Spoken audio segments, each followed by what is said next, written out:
एक और दिन हमने निवेदन किया था कि आजकल के बच्चों को रुपया पैसा चाहिए, सुख सुविधा चाहिए, पर परिश्रम नहीं करना चाहते। माँ बाप कमा करके दे तो बहुत अच्छी बात है, पैसा उड़ाना सबको अच्छा लगता है, संघर्ष करना अच्छा नहीं लगता बच्चों को। आए दिन ऐसी खबरें हम सुनते हैं कि आज फले शहर में फला व्यक्ति फांसी लगा करके दुनिया से चला गया, किसी ने जहर खा लिया, कोई ट्रेन की पटरी पर आ गया। जबकि आजकल के युवाओं को, युवतियों को हुआ क्या है,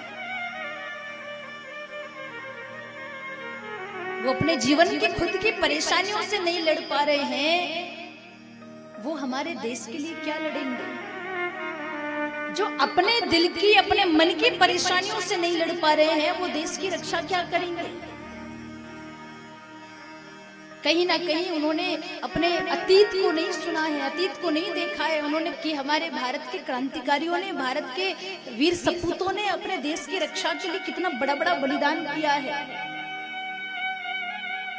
अगर वो भी कभी उन वीर सपूतों के, क्रांतिकारियों के जीवन चरित्र को पढ़ लेते, सुन लेते, तो उन्हें पता होता कि जीवन में संघर्ष क्या होता है। एक बड़ा सुंदर वाकया है भगत सिंह जी के जीवन काल का, मैं आपको सुनाऊं। जिस उम्र के बच्चों को आज अपने दिल की परेशानी, जिन उम्र के बच्चों से सहन नहीं हो रही है, उस उम्र में भगत सिंह अपने देश के लिए फांसी के फंदे को चूम लिए थे। और बहुत पुरानी घटना नहीं है, आज से 92-93 साल पुरानी घटना है। भगत सिंह जी के जीवन का एक वाकया जब आप कभी पढ़ेंगे तो आपकी रूह कांप जाएगी। कभी एकांत में बैठ करके या तो उस वाकया को सुनिए, या एकांत में बैठ करके उसे समझते हुए पढ़िए। भगत सिंह, सुखदेव और राजगुरु लाहौर के सेंट्रल जेल में ये तीनों बंद थे। तारीख थी 23 मार्च 1931। अंग्रेज शासकों ने इन्हें फांसी का आदेश किया। एक समय निश्चित किया कि इस समय पर इन तीनों को फांसी दी जाएगी। पर जो समय तय किया, उसके 2-4 घंटे बाद ही अंग्रेज शासकों ने एक और चाल चली। जो समय तय किया था, उसके बाद एक और निर्णय लिया कि जो समय हमने दिया है फांसी का, उसके 12 घंटे पहले ही इन्हें फांसी दी जाएगी। और ये बात किसी को नहीं पता थी। जिस दिन भगत सिंह, राजगुरु और सुखदेव को फांसी का आदेश हुआ, वो दिन बाकी के दिनों से थोड़ा अलग था। 23 मार्च को रात भर खूब आंधी तूफान चले, प्रकृति ने खूब उपद्रव मचाया। सुबह होते होते मौसम थोड़ा शांत हुआ। भगत, राजगुरु और सुखदेव तीनों को ये बात पता थी कि हमें 24 घंटे बाद फांसी होगी। उन्हें ये बात मालूम नहीं थी कि निर्धारित समय से 12 घंटे पूर्व का आदेश हो गया है। वो अपनी अपनी कोठरी में बंद थे। सुबह 4 बजे का समय था। सारे कैदियों को जगाया गया। सारे कैदी अपने अपनी कोठरी से बाहर निकले, और जब बाहर निकले तो थोड़ी देर बाद ही उस जेल का जो बारगल था, जिसका नाम था चरण सिंह आया। और चरण सिंह ने आकर के सारे कैदियों से कहा कि आज रोज जो समय दिया जाता था, उससे कम समय आपके पास है। आज जितना जल्दी हो सके सब अपनी अपनी कोठरी में चले जाओ। कैदियों ने पूछा भी सही, क्या कारण है कि आज बहुत जल्दी हमें अपनी कोठरी में भेजा जा रहा है? तो चरण सिंह ने कहा कि मैं नहीं जानता, ये आदेश ऊपर से आया है कि आप सब अपनी अपनी कोठरी में चले जाएं। सारे कैदियों को अपनी अपनी कोठरी में बंद कर दिया। सब विचार कर रहे थे क्या कारण है आज इतनी जल्दी हमें अपनी अपनी कोठरी में बंद कर दिया। थोड़ी देर बाद उस जेल का एक नाई, जिसका नाम था बरकत नाई, वो नाई आया। और उस नाई ने वो खबर जेल के बाहर सुन ली कि जो 3 क्रांतिकारी इस लाहौर के जेल में बंद है, उन्हें 12 घंटे पहले ही फांसी दी जा रही है, और ये बात उन्हें पता नहीं है। तो बरकत नाई जेल के भीतर गया, डरे सहमे धीरे धीरे जा रहा था। कोठरियों में झांक झांक करके देख रहा था कौन सी कोठरी में भगत है। जब डरे से में वो जा रहा था तो पंजाब के कैदी ने उससे पूछ लिया, बरकत तू बाहर से आया है, तुझे कोई खबर मिली होगी कि आज समय से पहले हमें अपनी अपनी कोठरी में बंद क्यों कर दिया? अंग्रेज शासकों ने क्या ऐलान किया है? बरकत नाई की आंखों में आंसू आ गए। रोते हुए बरकत ने कहा, माई बाप, वो जो 3 क्रांतिकारी जिन्हें अंग्रेज शासक फांसी देने वाले हैं, उन्हें तो समय भी नहीं पता और अंग्रेज शासकों ने अपना नियम बदल दिया। समय से 12 घंटे पूर्व ही उन्हें फांसी दी जा रही है। ये बात सुनी तो सारे कैदी कांप गए, थोड़ी देर के लिए मौन हो गए। पर पंजाब के उस कैदी ने कहा, बरकत, क्या तू भगत सिंह की कोठरी तक जाएगा? अगर जाए तो भगत सिंह का जो भी तुझे टूटा फूटा पुराना सामान मिले वो ला करके मुझे दे दे। बरकत नाई वहां से चला गया 14 नंबर कोठरी जिसमें भगत सिंह जी थे। नाई ने बाहर से देखा, छोटी सी कोठरी है, बैठने के लिए पक्का फर्श भी नहीं है। ऐसा लग रहा था मानो किसी शेर को पिंजरे में बंद कर रखा हो। उस कोठरी में भगत बार बार इधर से उधर चक्कर लगा रहे थे। बरकत नाई भगत सिंह को देखा, भगत सिंह जी से बात भी बरकत ने नहीं करी। धीरे से भगत सिंह जी की एक पेन, एक टूटा हुआ कंगा पड़ा था, वो लेकर के बरकत नहीं आया, पंजाब के कैदी को ला करके दिया और कैदियों ने उस भगत सिंह के टूटे पुराने सामान को आपस में बांट लिया। किसी ने पूछा पंजाब के कैदी से, इस पुराने सामान का तू क्या करेगा?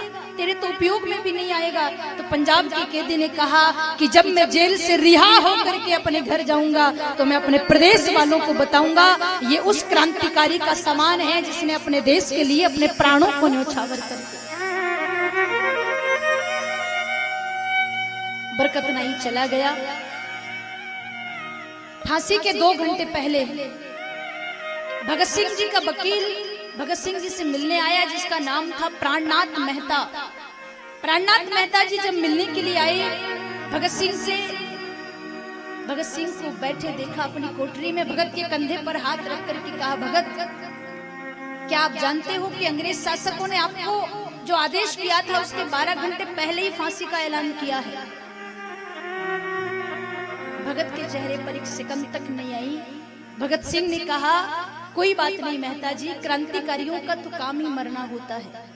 अच्छा ये बताइए मेहता जी, मैंने आपसे कुछ पुस्तिकाएं मंगाई थी, कुछ किताब मंगाई थी, वो लेकर आए हैं?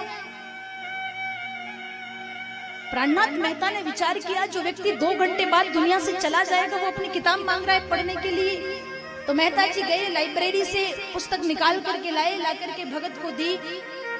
भगत अपनी पुस्तक पढ़ने लगे। प्राणनाथ मेहता ने कहा, भगत सिंह, जाते जाते क्या आप अपने देश को कोई संदेश देना चाहोगे? आप दुनिया से जा रहे हो तो जाते जाते अपने युवा साथियों को कोई संदेश देकर जाना चाहोगे? तो भगत सिंह ने कहा कि मैं अपने साथियों को, अपने देशवासियों को 2 संदेश देकर के जाना चाहता हूँ।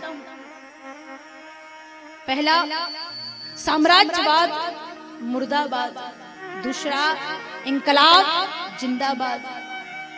प्राणनाथ मेहता जब जाने लगे, भगत ने कहा, आप जा रहे हो मेहता जी, अगर सुभाष चंद्र बोस मिले तो उनका खूब धन्यवाद करना, उन्होंने इस केस में मेरी बहुत मदद करी है। प्राणनाथ मेहता के जाने के बाद उस जेल का एक सफाई कर्मचारी था जिसका नाम था बेवे। वो भगत जी से बहुत प्यार करता था। अंतिम बार वो बेवे भगत सिंह से मिलने आया। भगत सिंह ने बेवे को कहा, बेवे, मेरी एक अंतिम इच्छा है, क्या तू पूरी करेगा? तो बेवे ने कहा, आदेश करो, क्या चाहिए? भगत सिंह ने कहा कि मैं मरने से पहले अंतिम बार अपनी माँ के हाथ का बना कुछ भोजन करना चाहता हूँ। मेरी माँ नहीं आएगी इसलिए तू चला जा, मेरी माँ तुझे बना करके दे देगी, वो लेकर के आ जाना, क्योंकि मेरे पास अब ज्यादा समय नहीं बचा है। भगत की माँ क्यों नहीं आएगी, इसके पीछे की कहानी सुनिए। जब फांसी के 4-5 दिन पहले भगत सिंह की माँ विद्यावती भगत सिंह से मिलने के लिए जेल में आई, भगत से कहा, भगत, तू कब रिहा होकर के आएगा? तू कब जेल से घर आएगा? तेरी उम्र के जितने बालक हैं ना, सबके ब्याह हो गए हैं। जो तेरी उम्र के हैं, कुछ और हैं जिनका ब्याह नहीं हुआ है और अभी होने वाला है। सबके घर में बहू आ गई, तेरी माँ भी चाहती है कि तेरे घर में बहू आ जाए। भगत तू कब जेल से आएगा, कब ब्याह करके मेरे घर में बहू लाएगा? भगत सिंह ने नजरें झुका करके कहा, माँ अगर मेरे साथियों का ब्याह हो गया और उनके घर बहू आई है तो तेरा भगत भी बहू लेने जाएगा, बहू लेकर के आएगा, पर तू वचन दे कि जब तेरा भगत बहू लेने जाएगा तो तू रोएगी नहीं, मंगल गीत गाएगी। विद्यावती ने कहा, भगत सिंह जब एक माँ का बेटा बारात लेकर के जाता है तो वो तो खुश होकर मंगल गीत ही गाती है, मैं क्यों रोऊंगी? तो भगत सिंह ने कहा, माँ मेरे जो मित्र हैं वो दुल्हन लेने गए तो घोड़े पर चढ़ करके गए हैं, दुल्हन तो तेरा भगत भी लाएगा, पर तेरा भगत घोड़े पर नहीं, तेरा भगत फांसी के फंदे पर चढ़ करके जाएगा, और जिस दुल्हन को लेकर के आएगा उस दुल्हन का नाम होगा आजादी। माँ जब तेरा भगत बारात लेकर के जाए तो तुझे तेरे भगत की सौगंध, तू रोना मत, अगर तू रोएगी तो जमाना कहेगा कि क्रांतिकारी की माँ इतनी कायर थी कि जब उसका बेटा शहीद हुआ तो अपने घर में बैठ कर के आंसू बहा रही थी। हुआ बहन, जब इधर भगत सिंह की फांसी का समय हुआ, बेबे गया, भगत सिंह की माँ से भोजन बनवा करके लाया। आज भगत की माँ को पता चल गया कि मेरा बेटा शहीद होने वाला है, तो भगत की माँ अपने गांव में गई, रोते रोते सारी सखियों को बुला करके लाई, सबको इकट्ठा किया, आओ बहनों मंगल गाओ, आज मेरे भगत की शादी है। सबको अपने आंगन में बिठाया, मंगल गीत सखियां गा रही है और भगत की माँ विद्यावती रो रही है। सखियों ने पूछा, विद्यावती तो इसलिए रो रही है कि आज तेरा बेटा भगत फांसी के फंदे पर चढ़ जाएगा, आज तेरा भगत दुनिया से चला जाएगा? तो विद्यावती ने अपने साड़ी के पल्लू से आंसू पोंछ करके कहा, बावरी मैं इसलिए नहीं रो रही हूँ कि आज मेरा भगत फांसी के फंदे पर चढ़ेगा, मैं तो इसलिए रो रही हूँ कि आज अगर परमात्मा ने मुझे एक और भगत दिया होता तो मैं उसे भी भारत माता की गोदी में डाल। अंतिम बार माँ के हाथ का बना भोजन वो सफाई कर्मचारी लेकर के आया, दुर्भाग्यवश वो कर्मचारी भगत सिंह तक पहुंच नहीं पाया, उसे जेल के कर्मचारियों ने जाने नहीं दिया, माँ के हाथ का भोजन भी ना पा सके। फांसी का समय, फांसी से थोड़ी देर पहले तीनों क्रांतिकारियों को कोठरी से बाहर निकाला, तीनों को अंतिम बार स्नान कराया, तीनों का वजन तोला, वजन तोलने के बाद तीनों को फांसी के फंदे तक ले जाया गया। और जब ये जा रहे थे तो जेल में जितने कैदी थे सब अपनी अपनी कोठरी से झांक झांक करके देख रहे थे, अंतिम बार भगत को देखना चाहते थे। वो सोच रहे थे कि आज सामने मौत खड़ी है तो भगत डर रहा होगा, सुखदेव डर रहा होगा, राजगुरु डर रहा होगा, पर देखा क्या गया, इनके चेहरे पर सिकन तक नहीं थी। तीनों एक दूसरे के हाथ में हाथ डाल करके माँ भारती को याद करते हुए गाते हुए जा रहे थे, हे माँ मेरा रंग दे बसंती चोला, मैं जा रहा हूँ, पर हमारे जाने के बाद हमारे युवा साथी हमारे परिचय को, जीवन को पढ़ करके तेरे लिए कुछ कर सके। भगत गाते हुए जा रहे थे,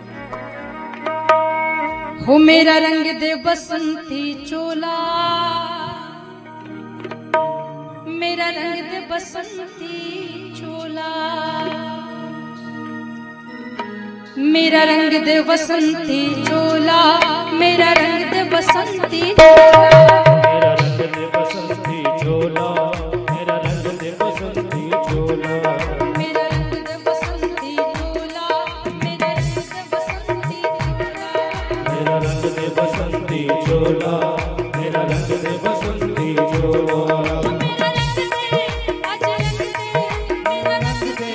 आज रंग दे, मेरा रंग दे बसंती चोला, रंग दे बसंती चोला, मेरा रंग दे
उस पार खड़ी है, माँ ने हमें बुलाया है। आज मौत के पड़ले में हमने जीवन को तोला, मेरा रंग दे बसंती चोला, मेरा रंग दे बसंती चोला।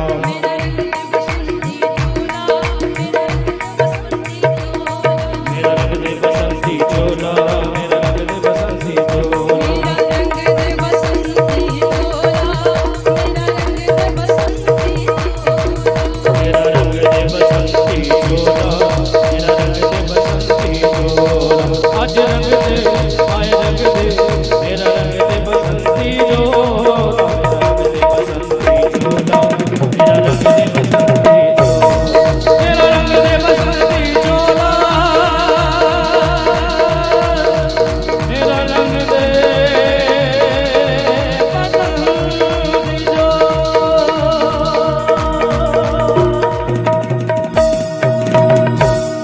भारत माता की, हिंदू राष्ट्र की जय जय श्री राम। महापुरुषों ने कहा, हंसते हंसते भगत सुखदेव और राजगुरु फांसी के फंदे पे चूम गए। तीनों ने देश के लिए प्राणों को न्यौछावर कर दिया।